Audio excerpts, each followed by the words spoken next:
Boredom. Sitting inside, looking out the window, wondering where else I could be, what else I could do. Well, are you? Being stuck, locked inside, off the trails, in shut down, in quarantine, in a shelter in place or a county, city, state, nationwide lockdown. It stinks. And all you're thinking about is being out there on the other side, on the trails, having some fun, and you don't have to go to work. But let's say there's no local trails or trails that are, safe to go on with this spread. It's really sad with coronavirus. So today, we're going to talk about 5 things you can do while staying at home, staying safe, and to prepare you for when you're ready to go hit those trails. And, just kind of nice to do anyways. So, let's get to it. If you haven't done so already, click subscribe and hit the bell, turn on notifications. If you like the content, give the video a thumbs up. It means a lot to me and the channel. Back to the video. Has your shop been suffering a season of mud, projects, and tools left and astray? And, well, I don't even know where those came from. But if so, you have the time right now at home to get to cleaning it up and organizing it. That's what I'm going to do. Make sure you get everything sorted away, sweep the floor, and make the shop, your bike barn, wherever it is you like to work on your bike, maintain it, do projects, make sure it's nice and clean. And it'll really help you when working on the bike. And better yet, once it's all clean, you get to work on your bike and make it all messy again. It gives you that same feeling and gratification as taking your nice clean bike out on the trail and getting it dusty and muddy and knowing in the end you had a great time. Even if your bike was washed off gently last time you went for a ride, spend the time, get some wax, and give the bike a nice polish. Ooh, doesn't that look nice? Your bike can never be too clean, in most cases.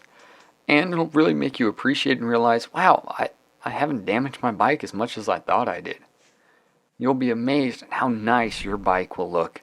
Even in this case, this old 20-year-old bike still looks great. If you have some old retro bike, now is the time to go through it, see what needs replaced, what can be adjusted, and what is actually completely still usable and in good condition now. In this case, we have a circa 2000 Giant Rincon SE. Now, let's say you don't have a retro bike you're doing a build on, or you don't care about retro mountain biking, or you just have an older mountain bike, or a new one. Now's the perfect time to go through, fine-tune everything on your bikes, how the calipers feel, how your actual shifting feels, making sure bearings are good, do a bolt check. Bolts come loose on mountain bikes all the time, and it would be terrible to be riding down the trail and have your bars spin loose and you fall forward. So go through everything, check it all out. If your gears are misshifting, your wheel's a little out of true, or your brakes don't work right, now's the perfect time to learn how to adjust a derailleur, how to true a wheel, and how to adjust your brakes. And it'll save you a few bucks rather than going to the bike shop. For adjusting gears on a bike, a little quick tip is if you don't have a bike work stand or something where you can actually hang the tang of the seat on to get both wheels off the ground high enough, and let's say you really don't like flipping your bike all the way over, possibly damaging the grips, and you got to put rags or towels down to prevent that, or pieces of tube or cardboard. If you have jack stands in your shop, your garage, at home for working on your own car, they can become an alternative to using a bike stand when adjusting your drivetrain. In this case, I take the jack stand, I put it in the highest position, then I set the bottom bracket, which on most bikes is actually really flat and level, inside the groove. The front wheel's still touching, but at this point, I can take the bike, I can shift it through the gears, and I can actually adjust it.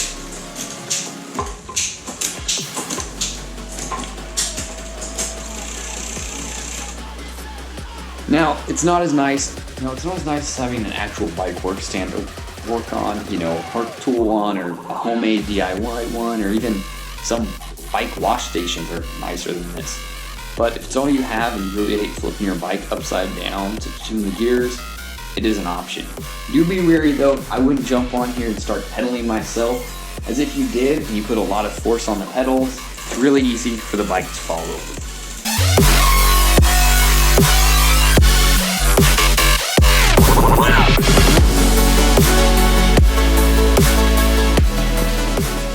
Next thing to do is go through and actually fine tune your cockpit.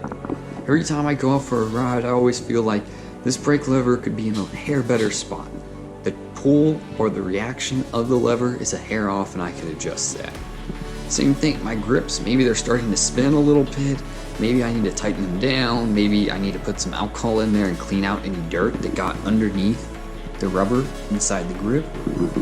As well, adjust your bars, making sure they're not loose, that your wheel steers straight, that you feel comfortable on the bike. If you have other stems, go change them. You can cut some down. This one is welded. You have to change this whole neck that goes into the bike. Play around, see what actually feels best.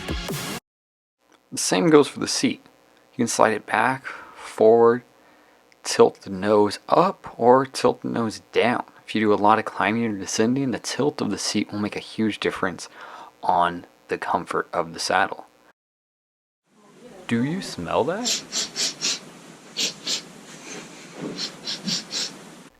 I think I'm speaking for a lot of us when I say there's definitely been times where we haven't washed our pads and kit right after a ride.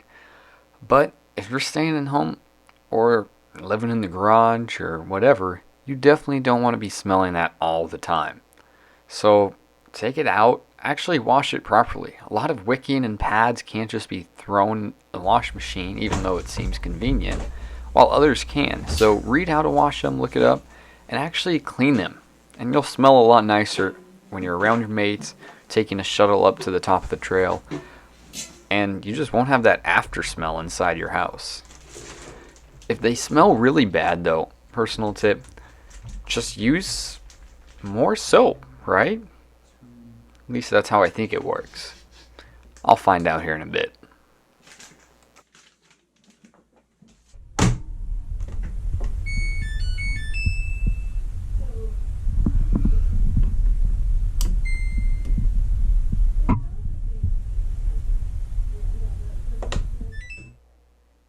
You'll be amazed how clean, nice smelling, and vibrant the colors will look when you get all that dirt and mud and definitely all that sweat out of your kit. As well, there won't be any crusty feeling, fabrics will feel softer. If you enjoyed this video and want to see more videos like this while we're in lockdown and quarantine, give the video a thumbs up and shoot me a comment below and I'll be sure to make it happen. In all seriousness, remember, in this time, stay safe, use gloves and soap and hot water, and take some time to relax.